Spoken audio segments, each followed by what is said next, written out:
Big up, everybody. It's your boy, MarkN, MUFC fan, and you know what it is, guys. Smash the likes and subscribe. You're going to get some interesting discussions tonight.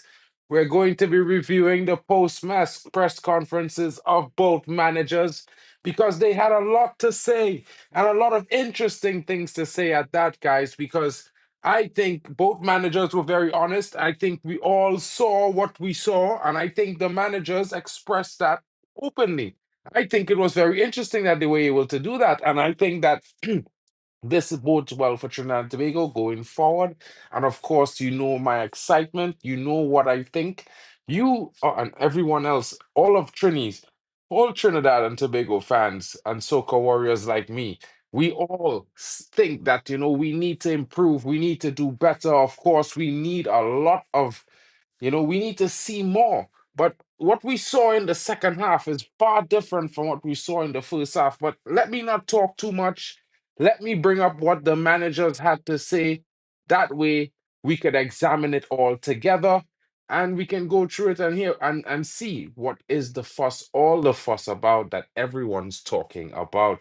So, guys, let's start off with Dick Advocaat because he's going to be talking about what he saw in his part of the game. So we'll be talking about what he saw as well as, talking about what we think, as I could say. And congratulations to those of you who got the memberships, guys. Of course, you know how it is. Every month I give away 10 memberships.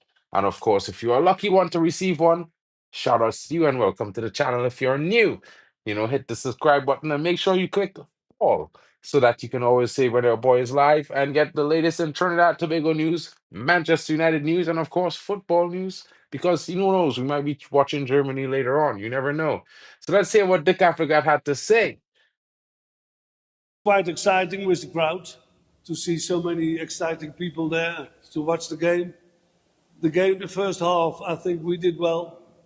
We were a little bit better. We created a little bit more. Well, when you hear him say that, you can see why Trinidadians were disappointed and why it is we had such a slow start. And, Dick Advocat said it there in plain and simple terms. He basically said, yeah, we had the better first half. The better first half, Trinidad wasn't doing anything. Shout out to you, Sean B, in the building. What's good? What's good, my brother? I hope you're well. You know what I mean? He's saying code, we go deal with Trini in Curaçao.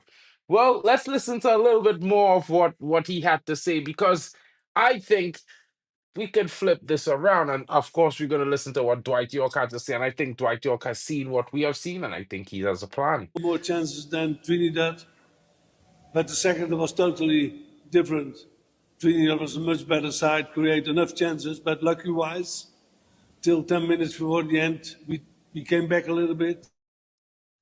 And Sean, this is why I'm saying I'm a bit positive when we faced Jamaica because the competition that Jamaica faced wasn't really up to scratch.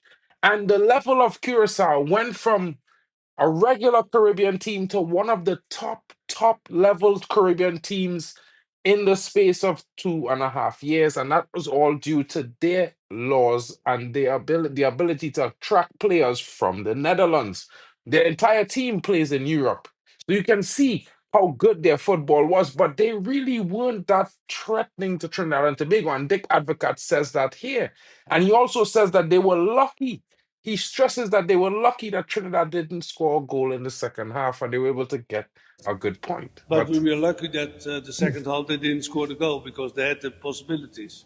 So first half, I'm pleased what I saw. Second half, we have to improve. Next question.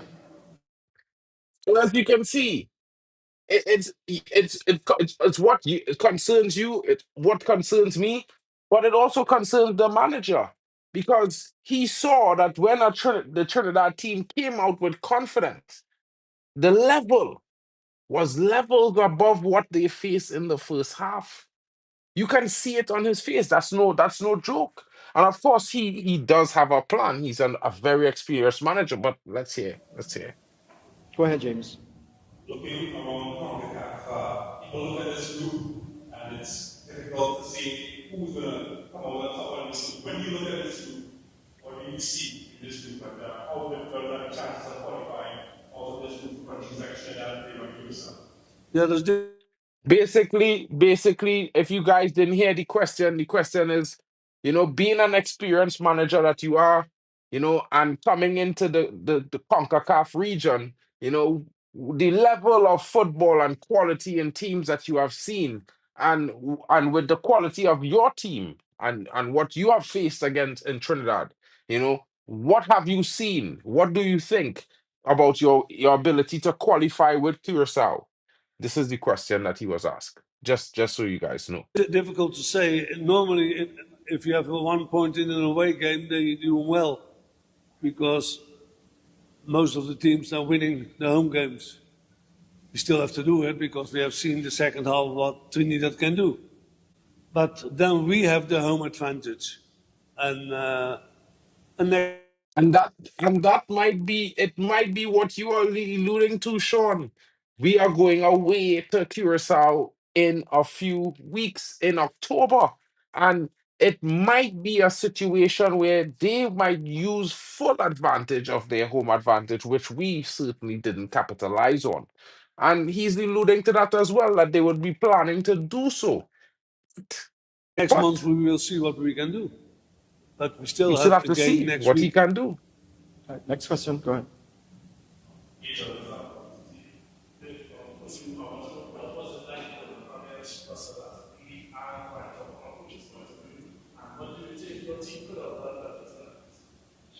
Well, about Russell, he was Basically, what the question was for you guys who didn't hear, the guy was asking about, Dick Advocaat once bought Russell Latapi from Hibernian and brought him over to Portugal to play football in Portugal when he was a coach there at Porto. And he's basically telling everyone what his thoughts were on that situation and what he thought of Russell Latapi. So, interesting. one of my Bit of a favorites. I bought him from Hibernians. Still a nice guy. He's 57. He's a great player. Played more than 57 80 years caps old for the now, yeah, national team. guys? But at that time, the Rangers, we had a very good players and a good team.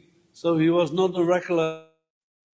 I mean, he wasn't a regular when he got there, and this is the level of competition in Europe, guys. And like I keep saying to you guys, this is what Trinidadian needs to strive towards. We shouldn't be trying to take a shortcut to the MLS. Now, granted, there are top players who play in the MLS. I'm not knocking that and their hard work because they're probably trying to use the MLS as a stepping stone. But like I keep saying to everyone, it's very difficult to make that step from the MLS to the Premier League because it's not one of the places that they scout regularly in. But I will bring someone to the channel to talk about these things very soon. And if you don't believe me, of course, that person is a very experienced scout, so they will be telling you what they think because they know of my passion for Trinidad and Tobago and Manchester United, and they are just, interested and curious by my passion.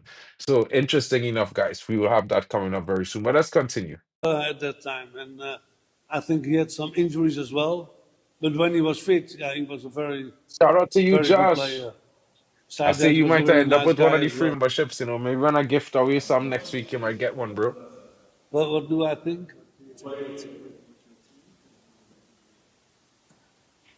Yeah, well, I think the first half we did well. Our white players did really He's basically, giving a short, brief recap on what his thoughts are on the game and what it was.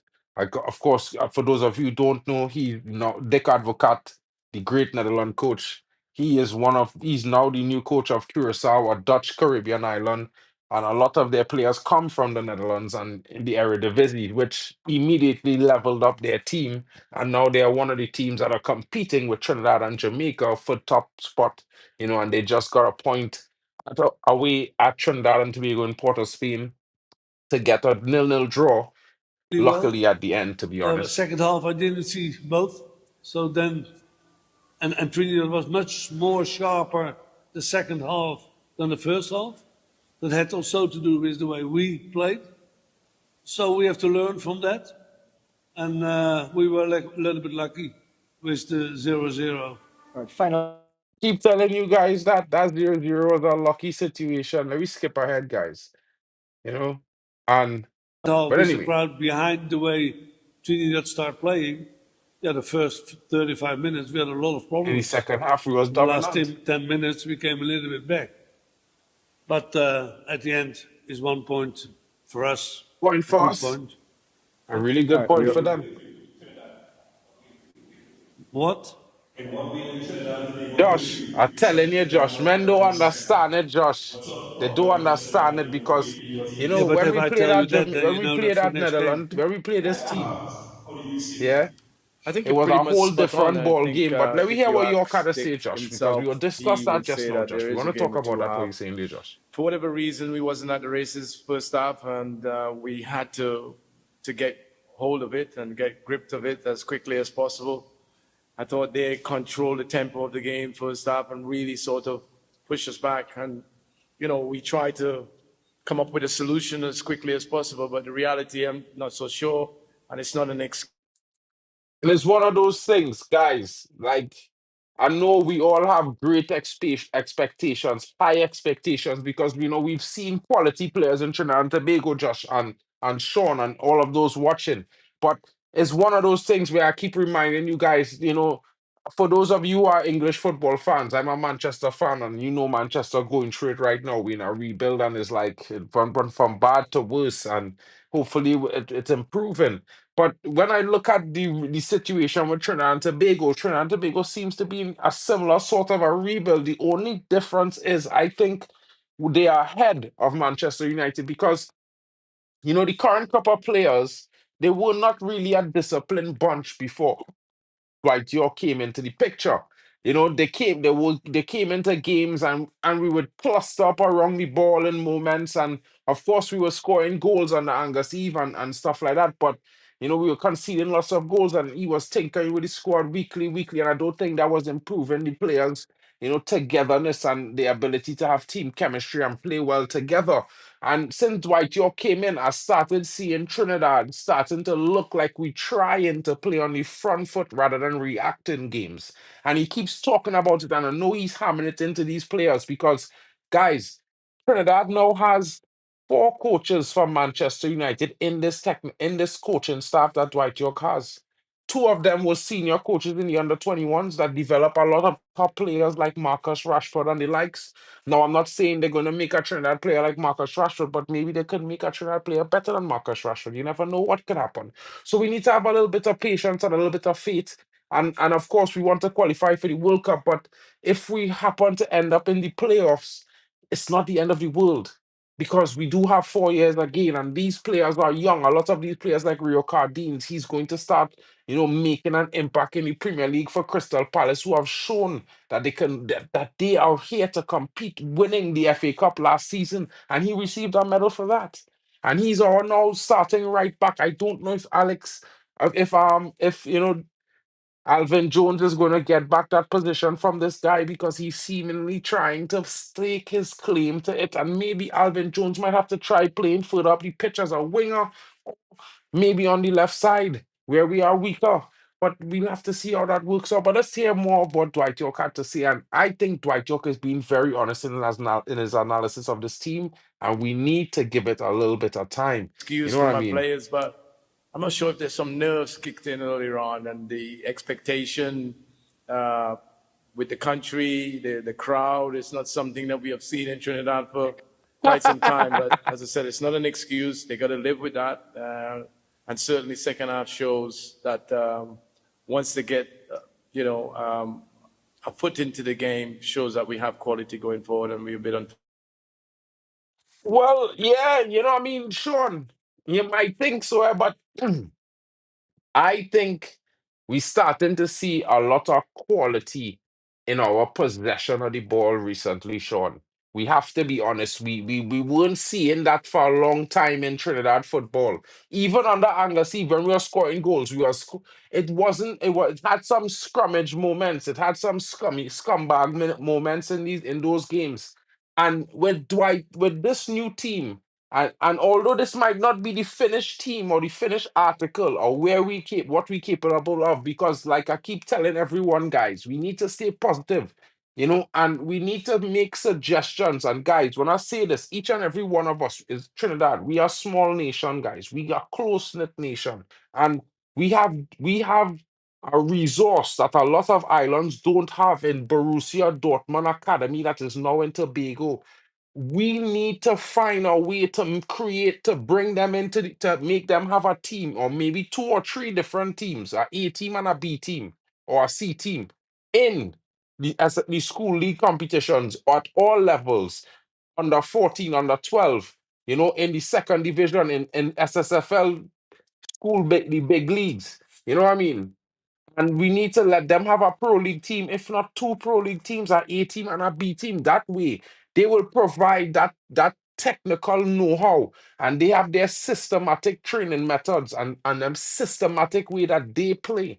And when they bring that into our league and our coaches start to experience these things, they'll understand why they all need to get their coaching certifications, because they might be very much genius coaches in Trinidad and Tobago, and lots of them might be overly talented because realistically they coaching up these youngsters on experience and what they think they know, but they're not really using all the latest methods that are guaranteed to develop players' basic skills to this level. And if you add that to what they already know, I think that makes it an even better coaching style. And it improves the talent that we will be producing going forward. And we have to look to the future. We have to look to 2030, 2034. This is where Trinidad will be competitive. And I'm going to say competitive. We will be qualifying as one of the first qualifiers in CONCACAF by 2034. And people will say I'm crazy, but 8 years from now, trust what I'm telling you, we'll be a force once again. If we do this right, if we all get our energies into finding solutions on how we can all contribute. Because remember, guys, Trinidad and Tobago is facing against a world where a lot of countries, players, especially in South America, in North America, in Europe, in Asia, they're playing football for a living. They don't need to go and have a second job. Lots of our best players play for the Defense Force, police services. They have 24-hour shifts sometimes. You know what I'm saying, guys? So if we could kind of eliminate the need for our young players, especially from a certain level, let's say SFS, SSFL, which is the big leagues in school football, which is, I would say, the equivalent of NCAA football in the United States. A lot of people doubt it, but this is what scouts say, right? So I am telling you what professional scouts are saying. So it's not just my opinion, it's professional scouts who scout talents. They say the level of the SSFL is intercol is at the same level of college football at NCAA. And this is why I'm saying, Josh, if the TTFA start forcing coaches, right, to register, to have certifications of a certain level to be able to coach these teams in intercol, in secondary school football level, and to have coaching clinics and small clubs in the country. It might seem harsh, but they shouldn't be allowed to coach unless they have these certifications, because if they get these certification levels where they could go at any level, whether it's North America, Europe, and they standing on a similar footing with a coach who is certified there, then our football has taken leaps and bounds advancements and steps forward into the right direction. Because when you add creativity with the the plain simple know-how of how to get this done, you have something new there. And Trinidad, we need to stop criticizing and start looking to the future, because we all know before Dwight Yorke, when we had the government that we had previously, they were not invested in football. They didn't care about this grandfather law. They could have changed this since we went to the last World Cup, because since we went to the World Cup in 2020, in 2006, we have been trying to change this law, and they have been pleading with them to change this law. And for 20 years, they did not care. So don't let anyone fool you guys to say that the TTFA right now is not doing a good job, that the government that we now installed 6 months ago is not helping with sports and youth affairs. Because, guys, remember, we went to the World Cup under previous regime of the same entity who's now the government. and they invest in sports more than the other entity who we would all think, because you know what I mean, I don't have to say it, but we could all think that they would invest the most when they don't even care. They treat athletes like they're not even good enough to receive the assistance that they're supposed to be given. And being an oil-rich nation, this is deplorable behavior. And they have not managed the oil and the resources of the nation properly. And this is why we're in the state that we are. But let's keep it on the football and let's go back to hearing what York had to say Fortunate about not to this get game. Dream maximum Chaser, points. welcome to the chat. Of course, we will Next continue with question. that comment because we have to talk about that. The three substitutions leading to the second half appear that they were just replace the guy rather than change structure. And that's the thinking behind the substitution. Yeah, there was no need to change structure. If you look at that period of the game, we were on top of Curaçao. And so like for like was an easy solution. We got the thing that we didn't have in the past where the quality coming off the bench not as consistent. So we had a good period in the second half. We wanted to keep that intensity. And we felt like, with the players that we brought on, we might have got that little bit of an extra. But there was no need to change. What you're saying there, Dream Chaser, I am in total agreement with you, my brother. He needs to step up or make room for someone who can kill off the game. Because, again, Dream Chaser, if you look at that moment on the 10th minute of the game, yeah, the 10th minute of the game, and a lot of people has criticized Kevin Molino, but Kevin Molino won that ball back from being in a good position in in the midfield spaces.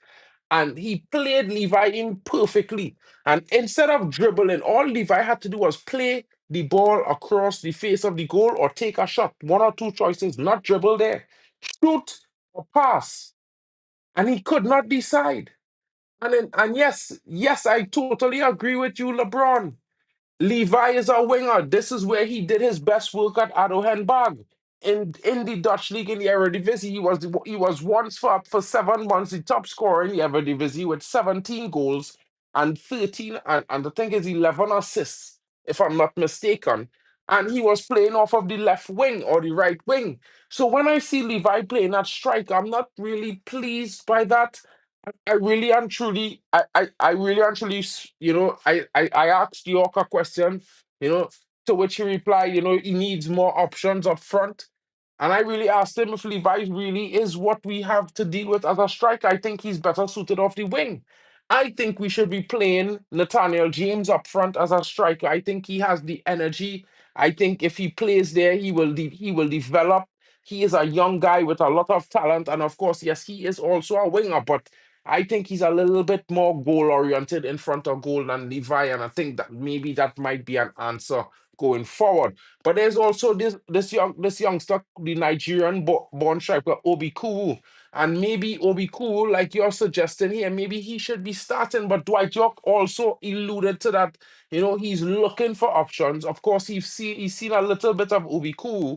Maybe he starts Obi Kuru in the game against Jamaica and he plays Levi off the wing. Maybe he keeps Dante Sealy on the bench for the second half. We never know what could happen.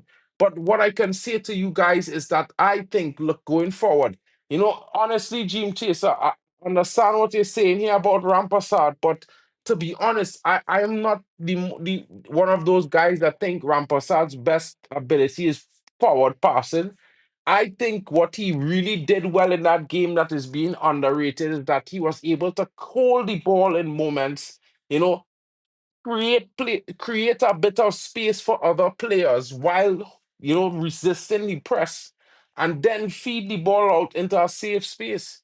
Now, I would have liked to see them pass the ball forward in a little bit more occasion, but to be honest, without a player like what I mean, I like Phillips who played in the midfield, but I feel like we're missing something there, and to me, I wish we had Dante Gilbert, because I feel like Dante Gilbert in that role where Phillips is, maybe you drop Phillips back to play next to play next to Rampasad or to replace Rampasad. But I think Dante Gilbert is the guy we really need in that central midfield role.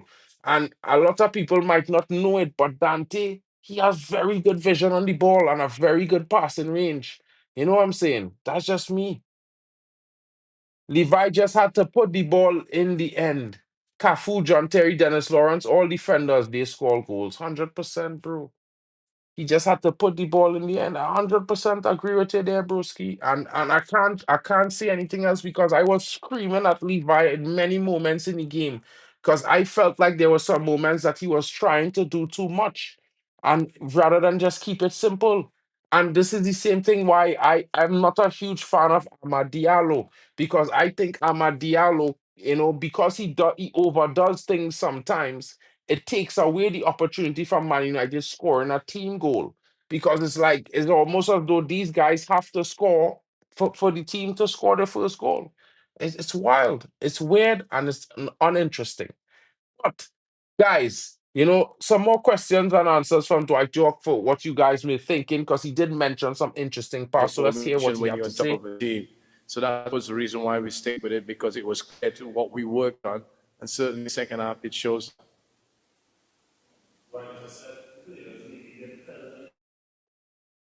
LeBron, you're making a good statement there, and I think York was alluding to that in this press conference that he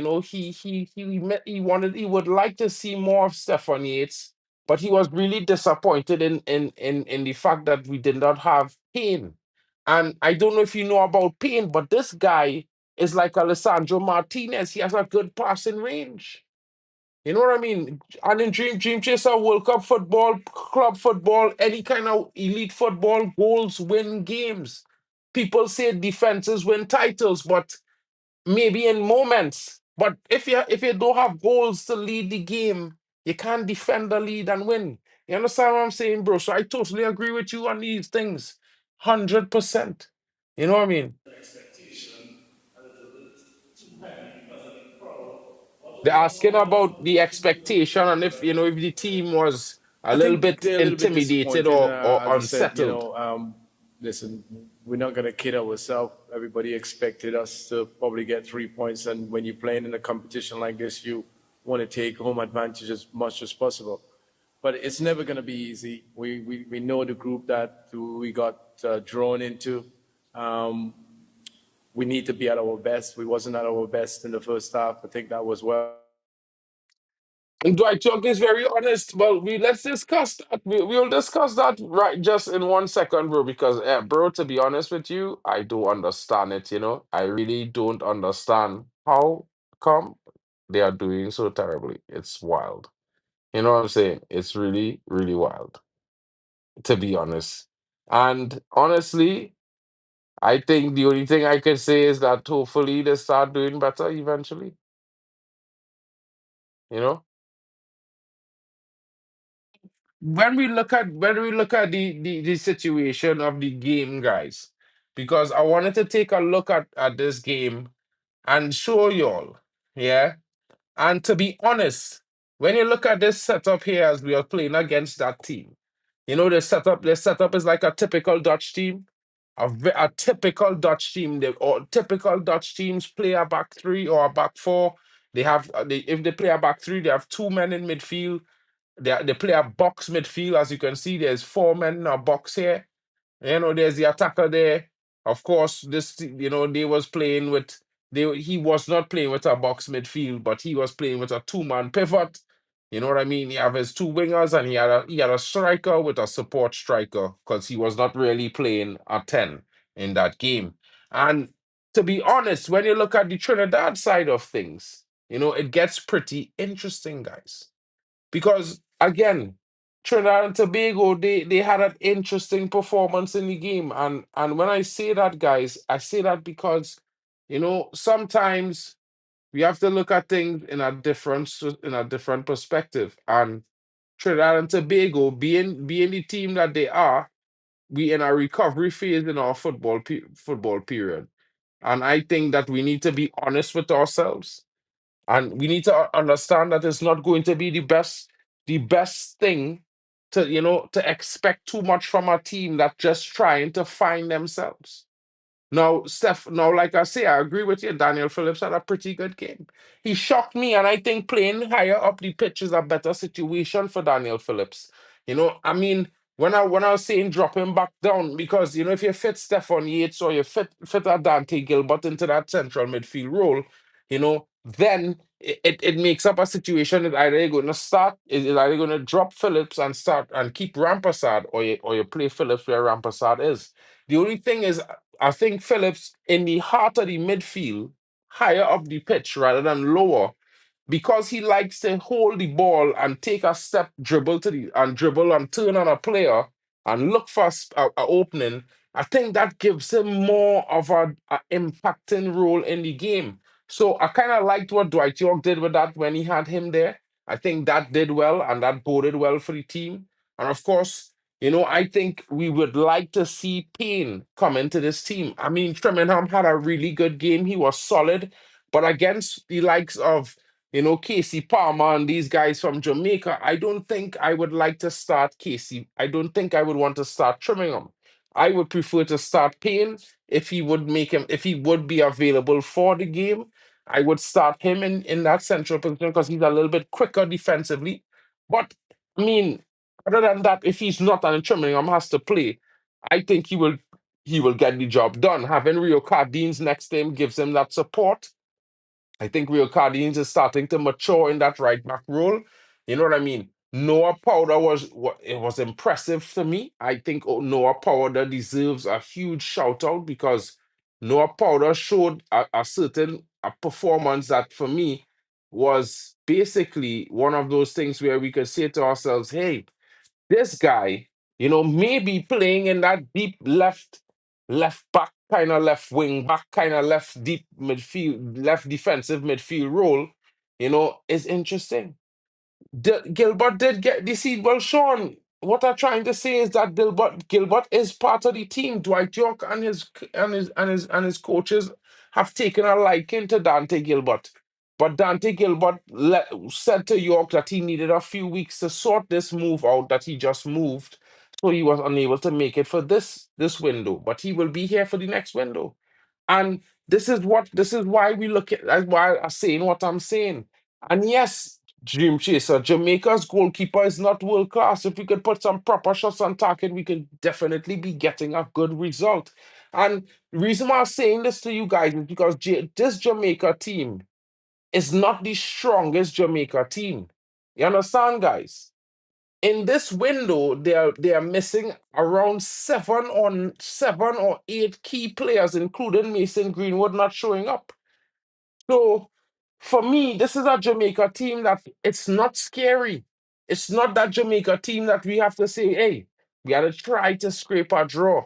This is a Jamaica team that we could go into that game and we could take the game to this Jamaica team because there were moments in the game versus Bermuda first half where Bermuda had multiple chances to take the lead in the game and they didn't. And then Jamaica went on to score 2 goals and then they went on to make it 4. But it was really a poor performance from mostly for the last 2 goals. It was basically poor defense from Bermuda. It wasn't Jamaica wasn't sensational. The goals look really good if you look at replays. But if you watch at the game, Jamaica was not. It was not a good game. It was a very poor performance from Jamaica, and the goals really flattered that performance. I'm being really honest with you guys. Why York doesn't select Molikan, he's playing an inform. Well, I'm not one to criticize why he doesn't select some players over some players. I think Molikan should be getting an opportunity into the team. I mean, we saw Ryan Telfer come into the game and he didn't really do that much. Maybe it's because of a lack of game time and he just came into the team with a few minutes into the game left. But Molino tried. Molino tried. But, Levi didn't really give Molino much opportunity. He had a grand opportunity in the first 10 minutes and one again in the second half. But he shot both times instead of trying to find Molino. You know what I mean? Mulikan can shoot. I know that, bro. I've seen him as a young fella playing football. It will be interesting to see what happens because there's a lot of interesting talents, guys, that will now be making applications to come and play for Trinidad and Tobago. And I'm pretty excited about this in the next few weeks. Now that the grandfather law has taken place, now I can, there's a stream I wanted to do to talk about a few talents across Europe that could represent Trinidad and Tobago. And one or two of them might be some players that you've seen playing for some clubs across Europe. Maybe in Portugal, maybe in Spain, maybe even in France, and possibly even in Germany and the Premier League. And there's going to be some interesting developments because, as you know, they announced the grandfather law and the changes to this law. And Dwight Yorke also alluded to that in the press conference. I think he alluded to that somewhere down the end of the press conference. And I think that it will be very interesting because if you listen to what he also said that they will be prepared. You understand? So I want you to see this. I want you guys to see what I'm talking about here,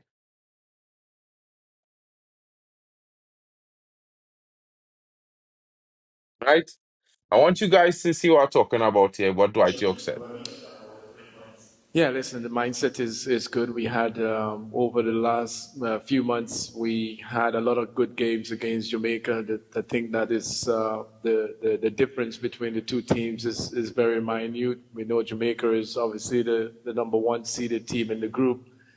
He's very right about that. They are the number one seeded team, and of course, when we played them the last time, there were some physical moments where they could have been penalized, but wasn't, and they were getting that big team treatment over Trinidad and Tobago. And either way, Trinidad and Tobago doesn't have that luxury of going into playing against any team. And so the mindset is positive. As I said, it's a game in the past we probably could have lost.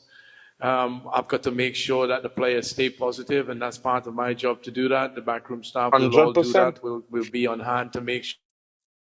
And guys, when you listen to what Dwight York saying, he's keeping that mindset of a Manchester United former Sir Alex Ferguson coach player. No team is unbeatable, and of course, if you believe, the sky is the limit. And I would like to stress that because as a Man United fan, guys, I just take this very, very, very, very seriously.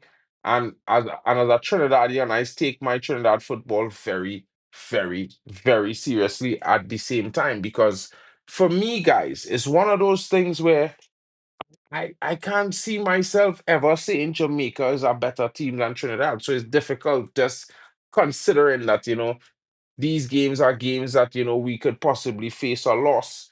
And, a lot of people might laugh at me and laugh at the fact that, I feel like Trinidad should be the better team because not only I feel we should be the better team, but we have a richer history in talent that have played in the Premier League and across Europe and have won things. So this is another reason why I feel like Trinidad should be a much better team naturally. It should be the team that everybody thinking, is the team to beat when we facing other oppositions in the Caribbean, unless it's like Mexico.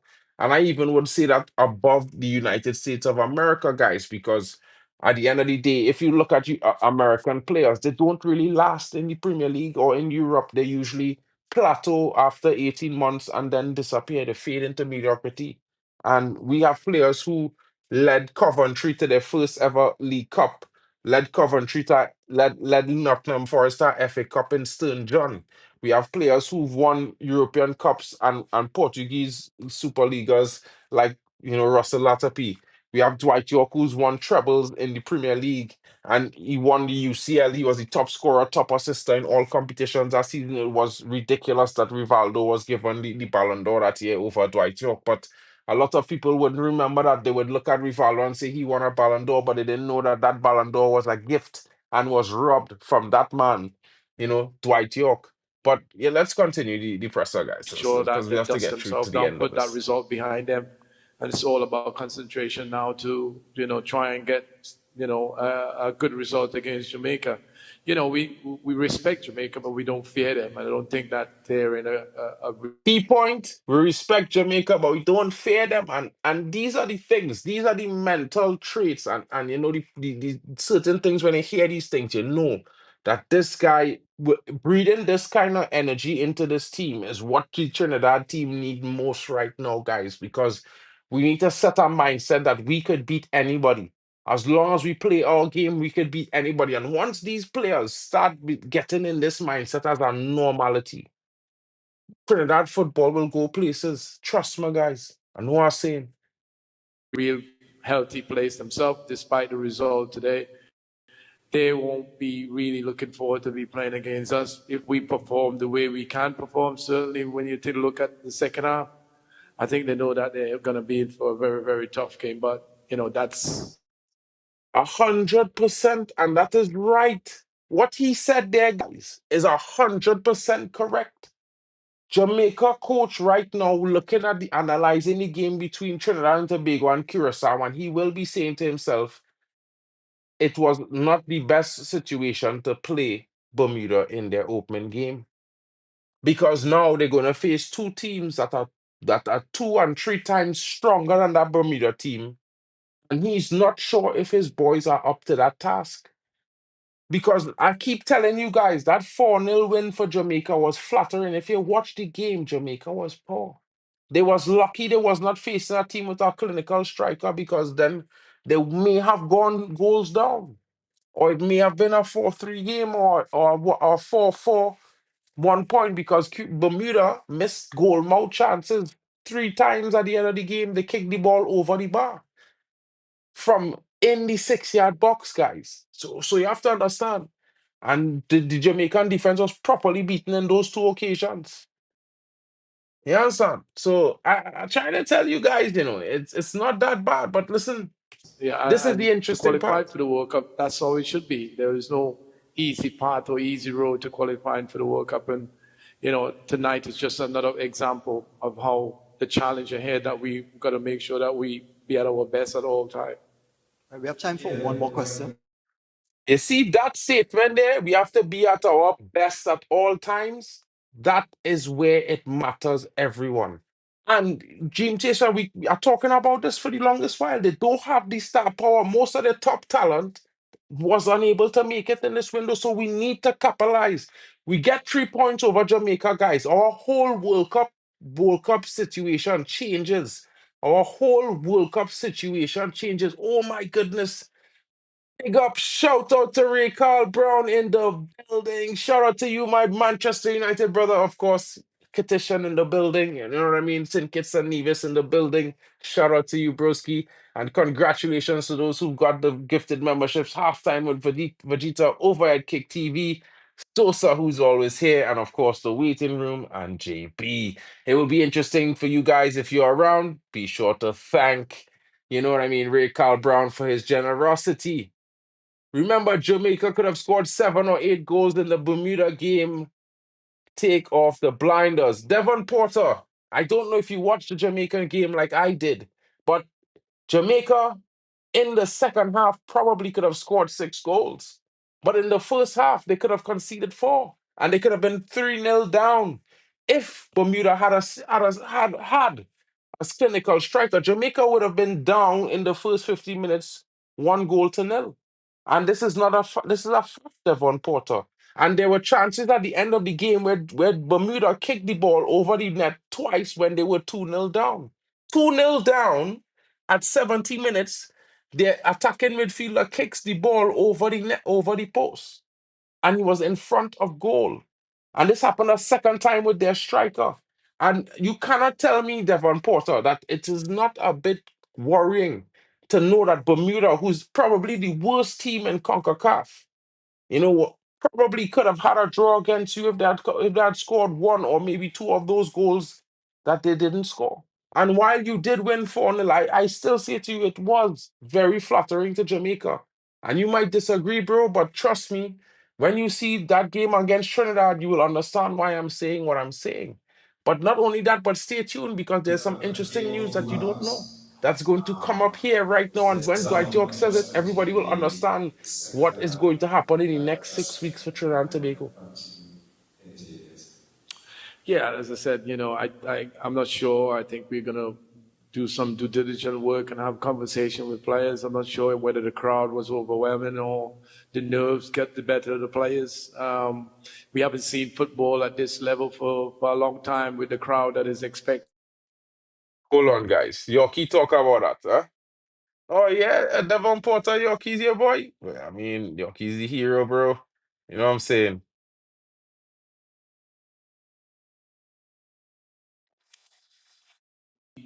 We talked about it before the game and during the game where it was going to be a sold out. The crowd, the people are here to support this team as well as we should have done. And sometimes you need that energy of the team. And we didn't get that quite first half, but second half, well, you can see the whole energy and the whole place has shifted in our favor. And guys, when I say this, guys, yeah, I'm going to say this to you all right now. The interesting scenario here is the fact that Trinidad is now, and I forgot where he said it. Hold on, trying to find it.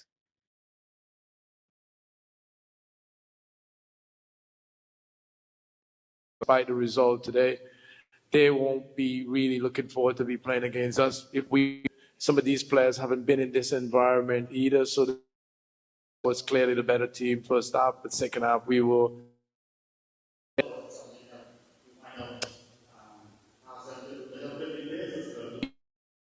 reason. And so it was a little bit subdued, really come to the forefront. And that's what we need. We need that kind of energy from start to finish because Yeah, guys, I wanted to find that part for you guys, but when he mentioned that they will be prepared to talk about anything that come to act upon the situation. They have already scouted some talent for the national team, and of course, Dwight Yorke and his team are already prepared, and they are just awaiting the go ahead. So when it is the actual the actual situation comes to pass where the grandfather law is more active, we will be able to see that we will see the moves that Trinidad and Tobago are about to make. You know what I'm saying? Devon, trust. I will be letting York know your thoughts on this. Yeah. And when I let him know, trust me, you're gonna see a reaction because Jamaica might think they're in the driver's seat. And bro, I hope that for your sake and my sake, I pray Jamaica thinks this and believes this because when they believe this is where Trinidad is going to come and sneak up on them. And this is what I am waiting for. Shout out to Conflicts, man. Both teams weak and slow defenders. Yeah, interesting, interesting. Tyron Flores says I genuinely think we could get 3 points versus Jamaica in Jamaica. If I genuinely think that, trying to be real, of course I think we can get 3 points in Jamaica. Guys, you all forget that it might not be this team, but this coach went to Mexico in the Azteca. Google it if you feel aligned. There's only 4 teams in football history ever went to Mexico in the Azteca and beat them in a World Cup qualifying match or any kind of competitive match. Only 4 teams in the world of football have ever done that, and Trinidad is one of them. And when we went to the World Cup in 2006, Trinidad went to Mexico in the Azteca, and we had to win by 2 goals. And Trinidad came out of that game 4-2. Guys, I don't know if you all know, but sometimes mountains are there to be climbed. And Trinidadians, we's not cowards, guys. And maybe we might have been a little bit intimidated by the crowd and weighed by the expectations in that opening game. But I think after we showed that second half, I think we're going to walk into Jamaica and we're going to make Jamaica a carnival land. Because they love carnival in Jamaica. And if you love carnival, you must love soca. And every soca warriors come to town, guys. Yeah, you know what time it is. It's party. And trust, people might think I'm a little bit excited and over the top, but I really think no, after seeing that second half performance against this team, and reason why I'm saying against this team like that is because 7 of their starters play for teams in the top 10 of the Eredivisie. And the other players, well, they playing in Belgium. There's one player who plays in France. So we played against a team of European level competition at a very high level. And they showed good quality. It was a much more difficult game than Jamaica played against Bermuda, and that is hands down. They played against a team that really didn't give them any threat. So they probably feel like they're on top, and of course they should do. They scored four. Shout out to that. But when you come up against this Trinidad team that played the way they played in the second half, and if we start the game like we played that second half, I wouldn't be surprised if Trinidad is 2 or 3 goals up by the end of the first half, and Jamaica is going in wondering what just hit them. Is that doubles? You know what I'm saying? Guys, I'm telling you, it will be interesting to see what happens. We need to get a result, and of course, you know what I mean? We definitely need to do our best there. Jamaica have better players, says Cornflakes Man, on the bench to come into the game when the first string players are tired. Who are these better players, Cornflakes Man? Because last I checked, the player who scored the most goals for his club so far this season out of in all the CONCACAF teams is currently Dante Sealy. Dante Sealy has 5 goals for Montreal and 2 assists. And there's no player, not even in Jamaica, right now that has those stats for their club team. So the player in the most form right now between two teams is actually Dante Sealy. And he had a terrible game in that game. He had a terrible game. I would say. I think he had a terrible game. Just remember, the office is a fortress for Jamaica, and Jamaica does not lose games at the office. It's not easy to play in that stadium. And of course, you know what I mean? I played there as a kid. Not all Jamaica don't always win. Trust what I tell you, bro. You know what I mean? But you'll see.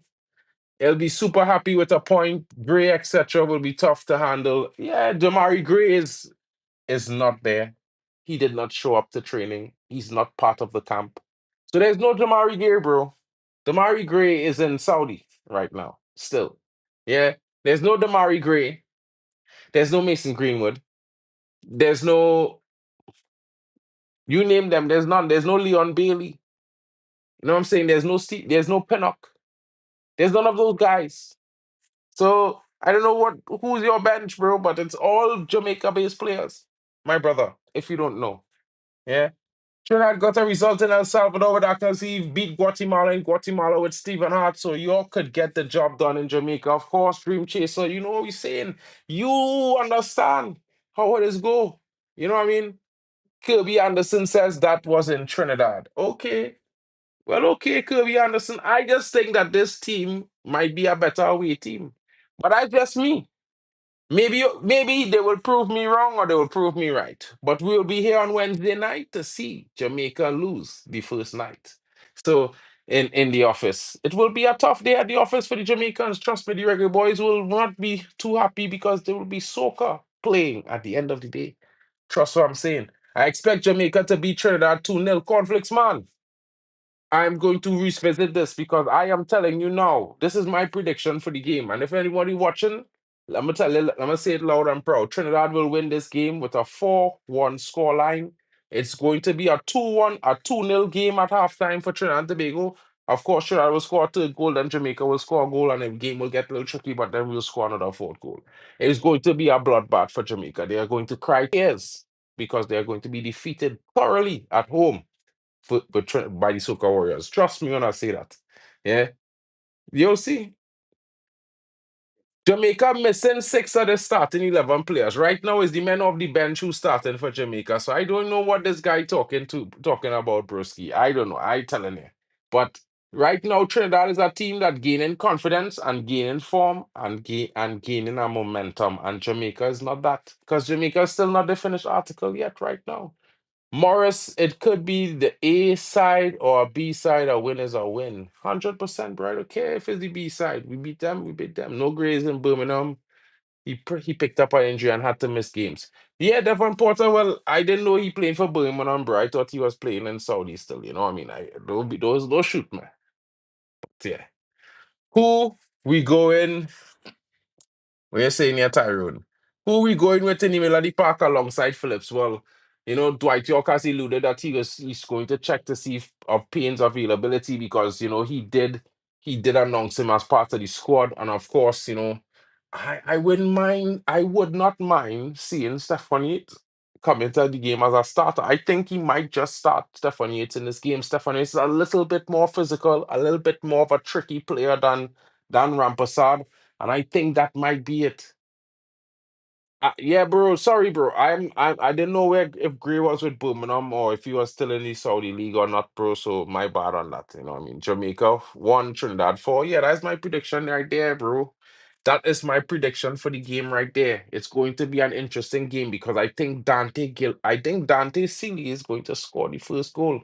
He had a poor game against Curaçao, guys, and I think it's height. I think he's going to show up really big. That's just me. I have that feeling.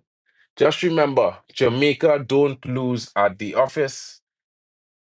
We hire and fire people. Okay. Well, on Wednesday night, when soca come to town, it go change. It go be a red riot, bro. Not a green and gold moment. You understand? But shout out to each and every one of you watching. Of course, guys, thank you so much for joining me. This has been my presentation to you guys. And of course, I will be back on Wednesday. And of course, tomorrow I will be doing a match preview because I have some little team news information from the Jamaica side and the Trinidad side. We'll be discussing that tomorrow afternoon. So if you guys have time, but it's Wednesday night for me, bro, because I in Germany now, bro. But don't laugh at me now. You know how it is. So yeah, guys, we're talking about that. Of course, Jamaica will be a difficult test, but I just think the Soca Warriors are picking up a certain set of momentum at the right time. And going into that game is better for us to be more clinical and more ready than we was in the game against Curaçao because these are the guys we need to beat. And if we beat Jamaica, we will beat the other two, we will win the other two games on the bounce. And of course, we will just have to worry about getting a result in the last two games against Jamaica and Curacao away. So when we went on Tuesday night, guys, for those of you in the Caribbean region, it's gonna be Wednesday morning for me, Tuesday night for you guys. We will see what's happening. Because trust me, you can feel it coming. 3 points, Trinidad win versus Jamaica. Guys, I'll see you all later. It's been a fun one. Devon Porter says, I believe it's going to be a Jamaica 2-1, a close game. Well, we'll see. It will be difficult to beat the Reggae Boys at home, says I refer Morris. Tyron Flores says, Yates is too small, will get rough up and would bring Raymond in at left back and push Powder up. Maybe need men in the natural positions. Levi cannot be so stagnant, 100%. Yeah, well, I didn't think about that, but I did. The Jamaica team is talented, bro. But come on, you're acting like this Trinidad team not talented as well, bro. Let we be honest now, bro. The Trinidad team hasn't had half the time the Jamaica team had together to play with each other. So you never know what could happen with a team like that. If they could click in a moment and be levels better than you ever expected them to be. So this is why I'm telling you all, Jamaicans need to worry. They need to be careful because it could be a soca party in Jamtown, in the office. You might just get booted out of your office on Tuesday night. Enough respect to you guys. We will see you live. We will see you there. I'll be having a watch along. So join me live. Smash a like, subscribe if you're new, and don't forget to share it around. Prepare to run fast. Bro, we Trini. We never run, bro. We stand up and fight. You know what it is. So I'll catch you guys later.